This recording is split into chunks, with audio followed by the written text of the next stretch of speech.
저는 꼭 우리 성가대나 또 우리 교회학교 여러 봉사자들에게 고마운 마음을 표시할 때 제가 늘 의례적으로 하지는 않습니다. 제 마음에 막 감동이 되고 우리 모두에게 은혜가 되겠다 싶으면 늘 치하의 말씀을 안 드릴 수가 없습니다. 오늘 특별히 임마누엘 찬양대 어쩌면 그렇게 은혜스럽게 잘하십니까? 다음에도 또 이렇게 하실런지 정말 기대가 됩니다. 특별히 임마누엘 찬양대와 함께 우리 행복한 기악단이라고 그럽니다. 우리 기악단의 인원은 많지 않지만 우리 양송이 집사님을 비롯해서 우리 5분이 우리 기악단을 이렇게 연주를 하니까 더 풍성하고 더 은혜스럽습니다. 귀한 찬양과 연주 감사합니다. 박수 한번 하겠습니다.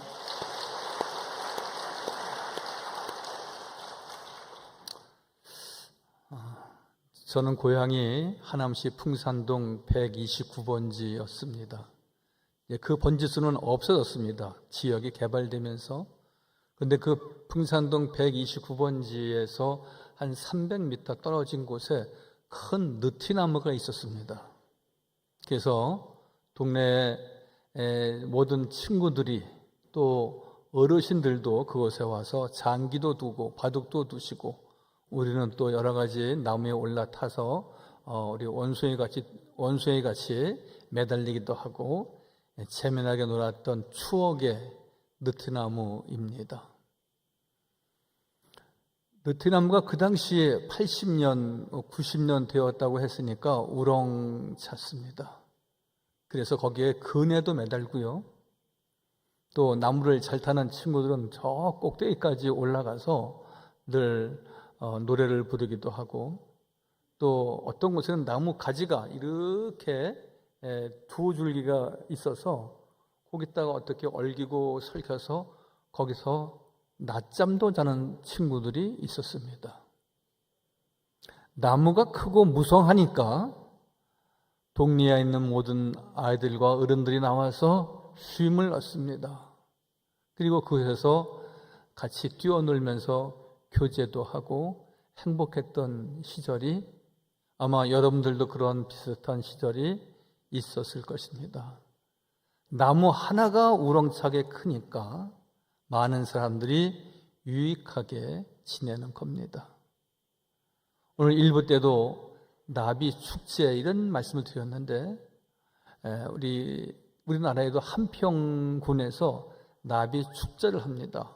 그래서 제가 이렇게 그림을 보니까 주로 이제 꽃밭을 갖고 와서 나비들이 있는 그림이 많이 있긴 했지만 멕시코의 서북부에 국립공원이 있는데 거기는 황제 나비 축제가 있답니다. 한번 보실까요? 이게 이제 황제 나비니까 우리가 흔히 볼 수 있는 나비 가운데 하나입니다. 또 다음. 이 나비떼입니다. 물론 한평에서도 이러한 축제를 하긴 하겠지만 이 멕시코 서북부에 있는 한 국립공원에 이렇게 나비떼들이 한 나무에 저렇게 다닥다닥 더 들어갈 틈도 없이 수만 마리가 그곳에 있습니다.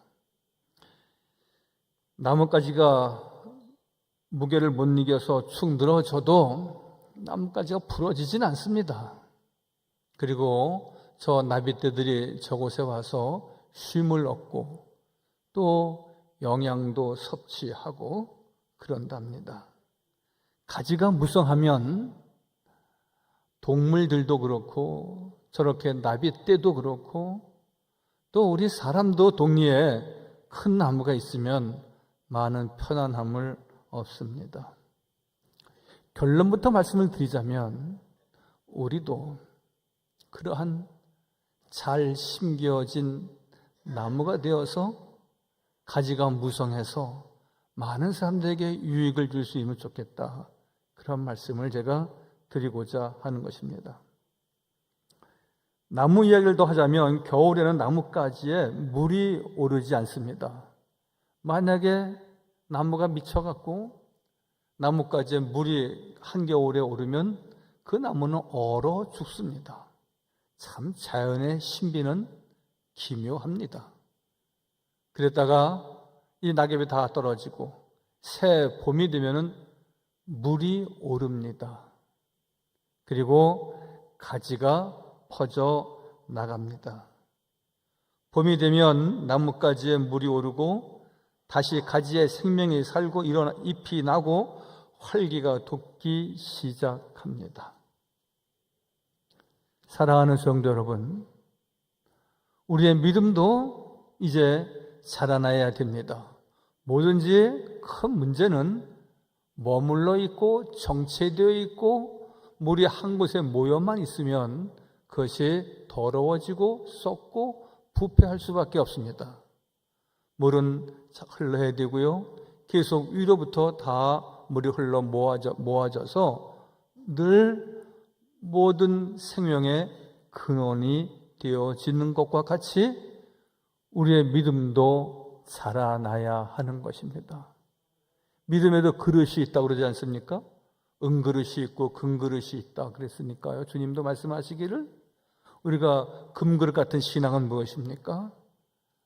하나님 마음에 합한 믿음의 삶을 갖는 것, 언제나 여호와를 경외하고 어떠한 형편과 처지에서도 하나님의 말씀을 앞에 두고 하나님의 말씀을 우선하고 하나님의 뜻을 내 앞에 세워나갈 때에 우리는 더욱 무성한 가지가 되어서 많은 사람들에게 유익을 줄 수 있는 것입니다.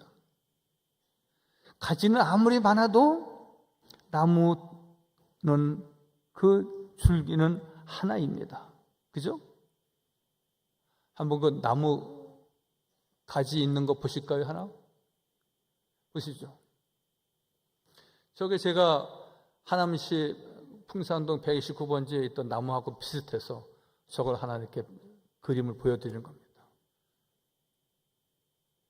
위에 가지가 20개, 30개, 40개 가지가 쭉 뻗었지만 그 나무 줄기는 하나입니다. 한 뿌리에서 나오는 것입니다. 주님도 말씀하시기를 요한복음 15장에 나는 포도나무다 그랬습니다. 그리고 넓기는 그 나무의 줄기다 그랬습니다. 가지다 그랬습니다. 그 가지가 나무에 붙어 있어야지 그 뿌리로부터 샘에서 나오는 모든 생명의 근원을 가지고 그 나무는 자라나고 잎을 내고 꽃을 피고 결실을 맺을 뿐만이 아니라 저렇게 많은 가지가 뻗쳐나가면 많은 이들에게 그늘이 되어서 휴식과 안식을 줄 수 있는 것처럼 말이죠. 그리스도 안에 참 생명이 있다고 말씀하시고 우리가 어디에 있어야 되느냐, 내 삶의 위치가 어디냐를 다시 한번 분명하게 말씀하고 있는 것입니다. 그래서 오늘 주님은 말씀하시기를 너희는 무성한 가지가 되어서 샘 곁에 있어야 된다. 따라서 말씀하시죠. 나는 무성한 가지입니다. 나는 샘 곁에 있습니다. 오늘 49장 22절에 요셉은 무성한 가지라 했습니다. 그리고 곧 샘 곁에 무성한 가지다 그랬습니다. 요셉이 누구입니까? 에집트를 그리고 유다 땅이 큰 가뭄이 왔을 때 양식을 미리 준비했다가 그 모든 문제를 해결한 귀한 믿음의 일꾼 아닙니까? 그래서 요셉을 무성한 가지다 그랬습니다. 자기가 가지가 무성한 이유는 샘 곁에 있기 때문에 그렇습니다. 우리도 가뭄 때를 6개월, 1년 가까이 비가 오지 않는 가뭄 때가 있었습니다.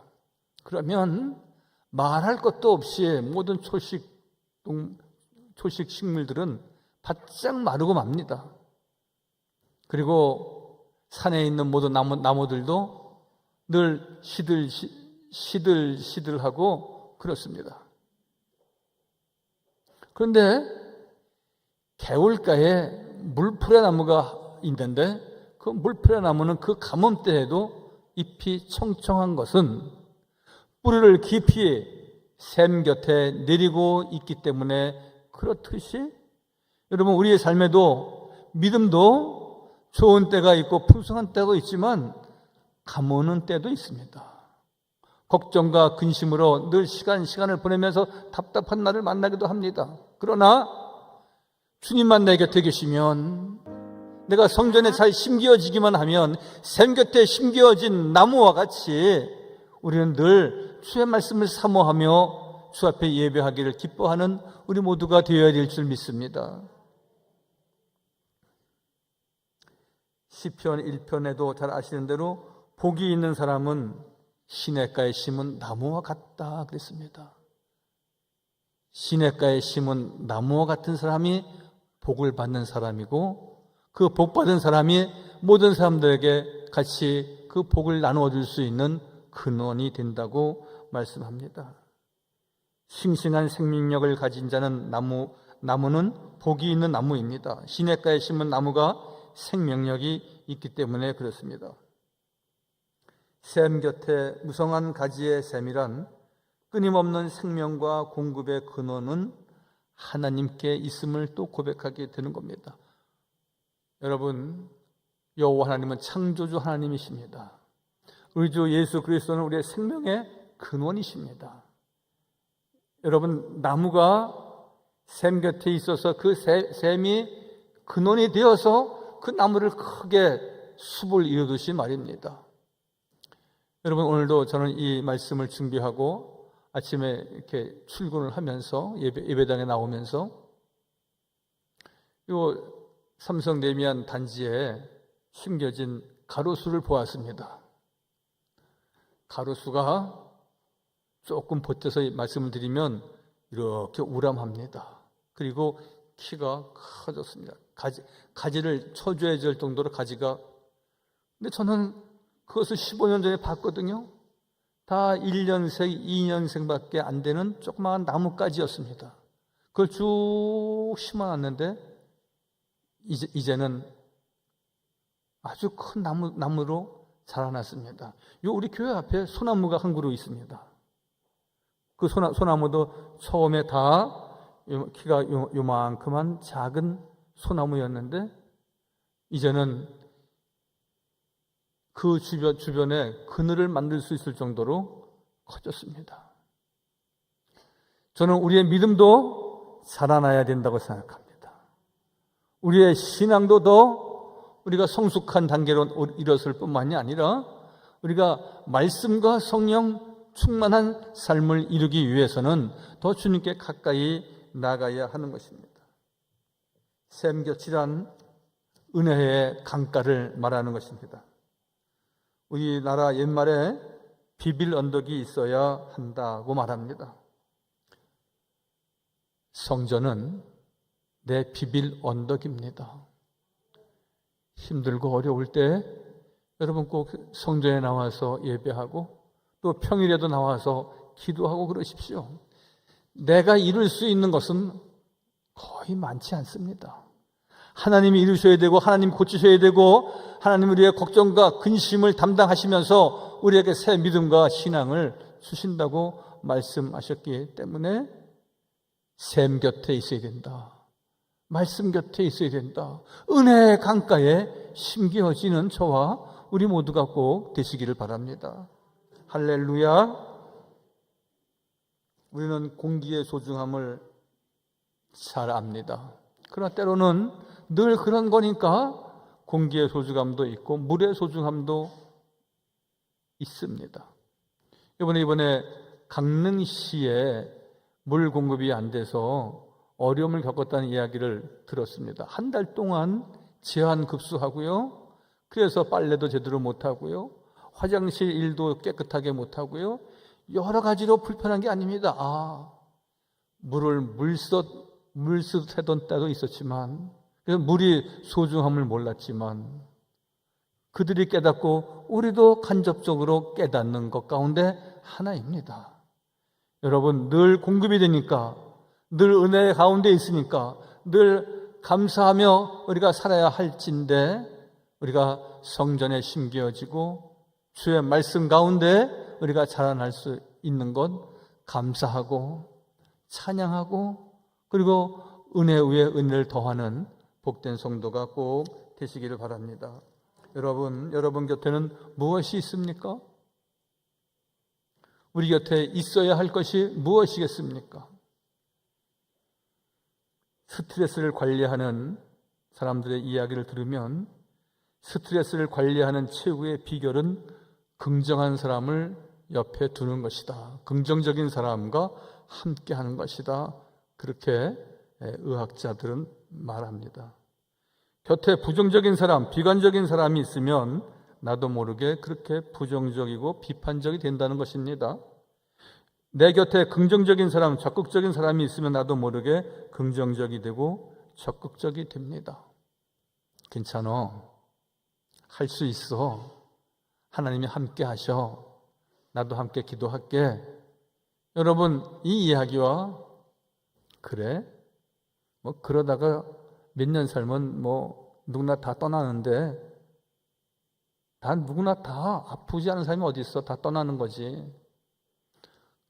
부정적이거나 긍정적이지 못하면 결코 그런 부류의 사람이 되는 것입니다. 우리 곁에는 어떤 사람이 있어야 됩니까? 신뢰할 수 있는 진실한 사람. 여러분, 평화를 만드는 사람, 성실하고 겸손한 사람, 하나님을 경외하는 사람, 이게 균형적인, 균형 잡힌 믿음의 삶을 지내야 됩니다. 지금 106세가 되신 김형석 교수님 이야기를 여러분들 잘 아시잖아요? 내가 100세까지 살아보니 그런 책과 그분의 강연 가운데 그분은 올해 1920년생이니까 106세인데 내가 100세까지 살아보니 라고 하는 강연 중에 그는 이렇게 말씀하십니다. 곁에 가까이 두지 말아야 될 사람이 있다. 그렇게 이야기합니다. 이기적인 사람, 교만한 사람은 60이 넘었으면 가까이 하면 안 된다. 그렇게 말하십니다. 어찌 60입니까? 우리가 20대도 30대도 우리가 가까이 해야 될 사람이 있고 그리고 멀리 해야 될 사람도 있는 것입니다. 좋은 셈이 곁에 있다는 것은 엄청난 축복입니다. 여러분, 좋은 친구가 많이 계시죠? 그 중에 정말 내 생명과 같은 내 혈육은 아니지만 나를 위해서라면 모든 것을 내어줄 수 있는 그런 친구가 있다면 얼마나 큰 행복인지 모릅니다. 강남에 베다니 교회라고 있습니다. 그 교회 교인이 간이 나빠서 간 이식 수술을 하면은 살고 이식을 못하면 어렵다고 판정이 됐습니다. 그래서 그 교회에 담임 목사님이 제가 잘 아는 분인데 이렇게 다 조사해 보니까 그분이 간 이식에 적합한 것으로 판정이 됐습니다. 그래서 담임 목사님이 겁도 없이 내 것을 제공해 주겠습니다. 그래서 이제 수술 날짜를 잡았는데 교인들이 가운데 어떻게 목사님이 이제 50 좀 넘으셨는데 목회를 앞으로 15년 이상은 하실 텐데 건강하게 목회를 하셔야 되지 않습니까? 제 간을 띄워드리도록 하겠습니다. 그렇게 해서 그 교인의 간을 이렇게 이식했다고 합니다. 특별한 경우이지만 사랑이란 무엇입니까? 우리가 나누어 주는 것이고 그리고 그 생명을 줄 수 있는, 나눌 수 있는 얼마나 귀하고 얼마나 아름다운 일이겠습니까? 사랑하는 성도 여러분, 좋은 셈이 있다는 것, 내 곁에 주님이 계셔서 나의 모든 필요를 채우시고 내 생명을 지키시는 여호와 하나님이 여러분 곁에 계시기에 우리 또한 다시 다짐하고 확인하기를 주여 셈 곁에 심겨지게 해 주옵소서.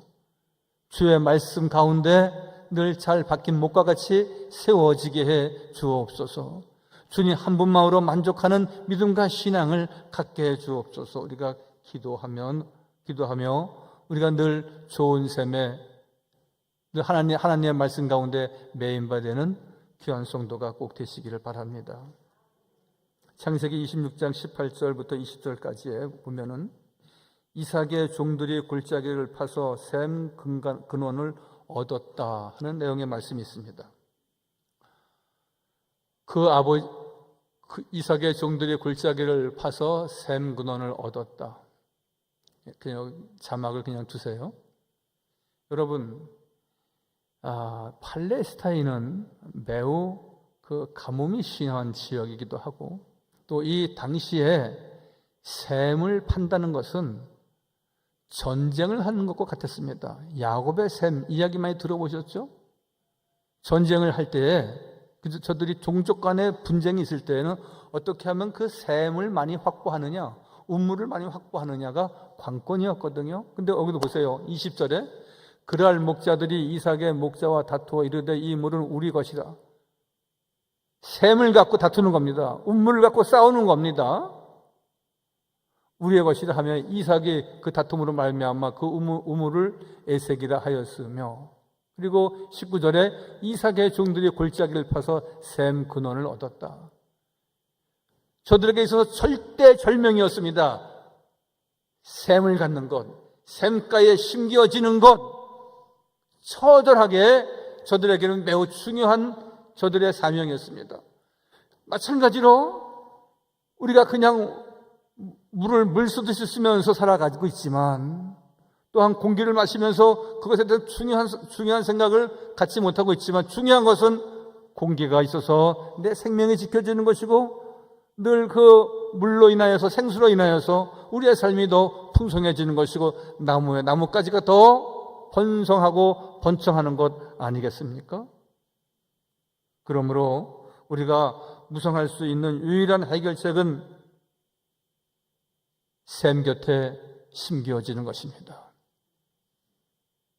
하나님의 말씀을 사모하는 우리 모두가 되시기 바랍니다. 하나님의 성전을 그리워하고 하나님의 성전에 늘 예배하는 것을 가장 기뻐하는 저와 우리 모두가 되어야 할 것입니다.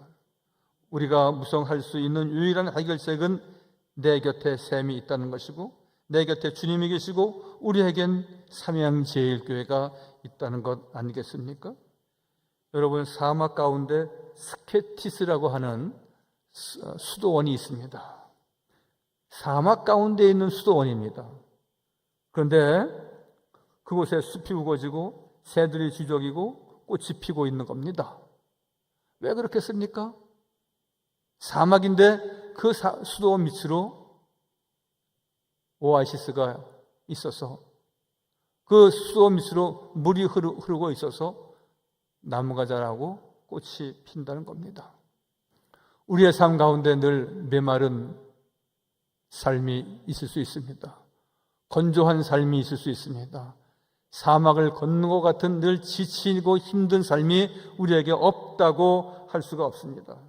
그럴 때 우리는 늘 주님 앞에 나와서 고백하고 찬양하고 기도하기를, 주의 말씀 붙잡고 일어서게 해 주옵소서, 성전에 심겨지게 해 주옵소서, 샘 곁에 심겨진 나뭇가지가 되게 해 주옵소서 기도하는 우리 믿음의 식구들 꼭 되시기를 바랍니다. 할렐루야.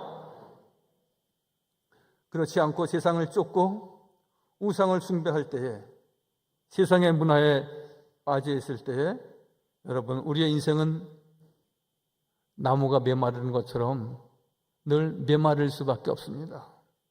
이사야 1장 29절 말씀에 보니까 이렇게 기록하고 있습니다.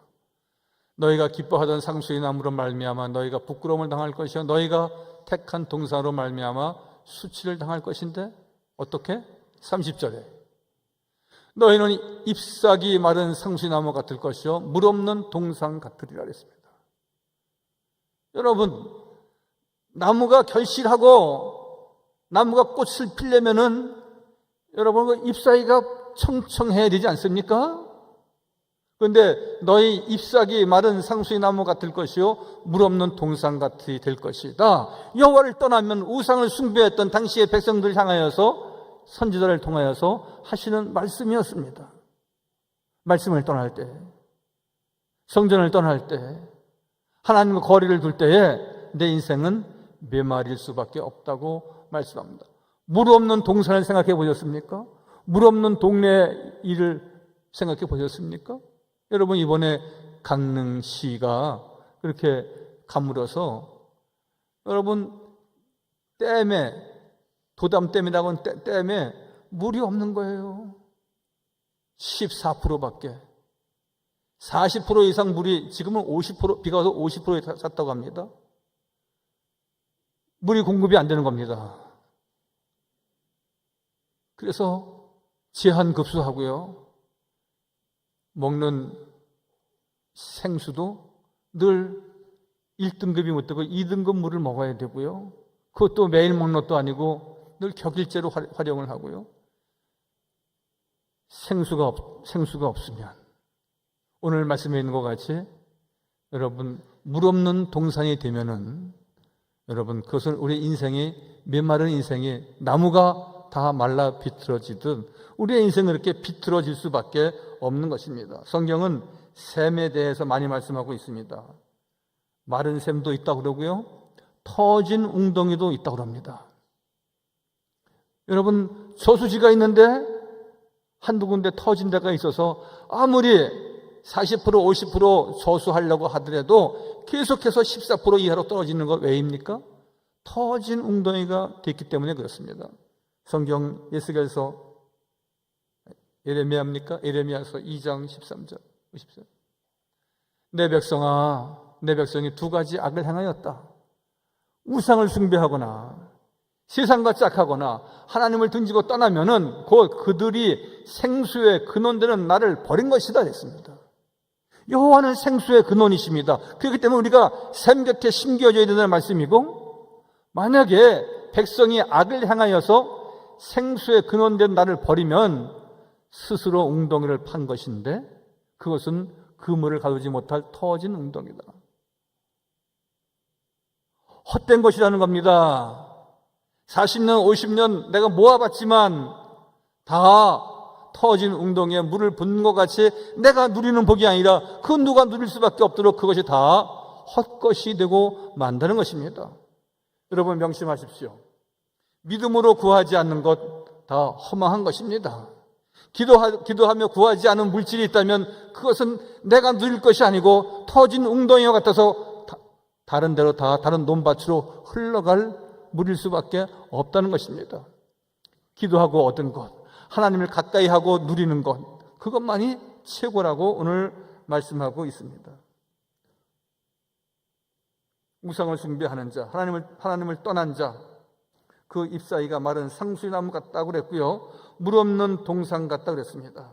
부끄러움 뿐이고 수치를 당하는 것 뿐이고, 무성함의 반대는 무엇입니까? 앙상한 겁니다. 여러분, 믿음이 풍성해야지, 우리의 삶이 풍요로워야지, 여러분, 우리의 몸이 앙상하면 되겠습니까? 우리의 인생이 자꾸 쪼그라들면 되겠습니까? 점점 좋아지고 점점 더 행복하고 더 하나님 앞에 감사하는 일들이 더 두 배, 세 배 많아져야 하는 것입니다. 그래서 이사야는 58장 11절에 이렇게 말하고 있습니다. 여호와가 너를 항상 인도하여 메마른 곳에서도 내 영혼을 만족하게 한다 그랬습니다. 메마른 삶이 있지만, 답답한 인생이지만 여호와 하나님께서 나의 인생을 메마르게 하지 아니하고 여호와를 경외하는 당신의 백성들을 만족하게 하신다고 말씀하십니다. 여호와가 너를 항상 인도하여 메마른 곳에서도 내 영혼을 만족하게 하며 내 뼈를 견고하게 한다고 말씀하십니다.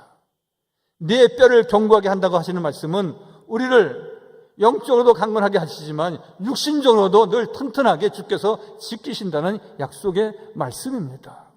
할렐루야. 여호와를 경외하는, 하나님의 말씀을 사모하는, 늘 성전을 그리워하고 내가 하나님의 집에 나가야지, 하나님의 집에 나가서 기도해야지, 나는 하나님밖에 없어, 일편단심 주님, 오직 주님의 믿음과 신앙을 갖고 주님 앞에 나와 경배하고 찬양하는 우리 모두가 꼭 되시기를 바랍니다.